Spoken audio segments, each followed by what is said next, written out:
This is a Mesic flatwood. Mesic flatwoods are characterized by an open canopy of tall pine trees and a dense low ground layer of shrubs and grasses.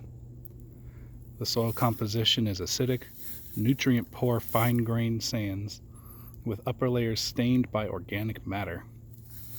The soil can be very dry during dry periods and very saturated to the point of inundated during the wet season. I believe we have a slash pine here. One of the identifying features, it's hard to tell with this level of light, but it has very dark green needles. But the more identifying feature is the flaky bark. The flaky bark is a evolutionary trait for trees that are within fire areas. The fire will catch on the flaky part of the bark and then flake off, allowing the tree to continue to survive in perfect health even in a fire environment. Some of the other species that can be found in areas such as this are saw palmettos and wiregrasses. Though that is not to be the only ones, some plants that are able to get within this area are plants like this, white oak. There's a better white oak over here. White oak. Areas like this have been used for a very long time for pine wood production.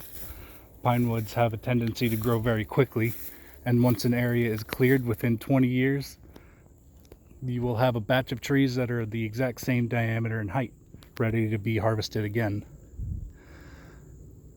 Another aspect for commercialization in these types of areas is turpentine, which is a bit of an outdated industry, but it used to be that turpentine industry was very big. They would score the bottoms of the trees and collect the sap and boil off all of the thicker resin, leaving turpentine.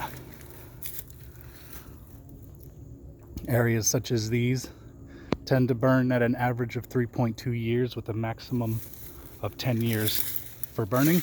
And burning is quite healthy for environments like these because it kills off invasive species and allows growth of just the pine trees and the underbrush.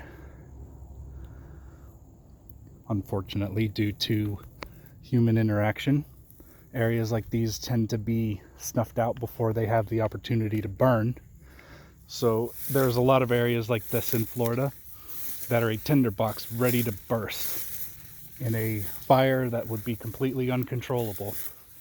So with regular maintenance by humans, these areas can be cultivated to be healthier without being a disturbance or a hindrance on human life.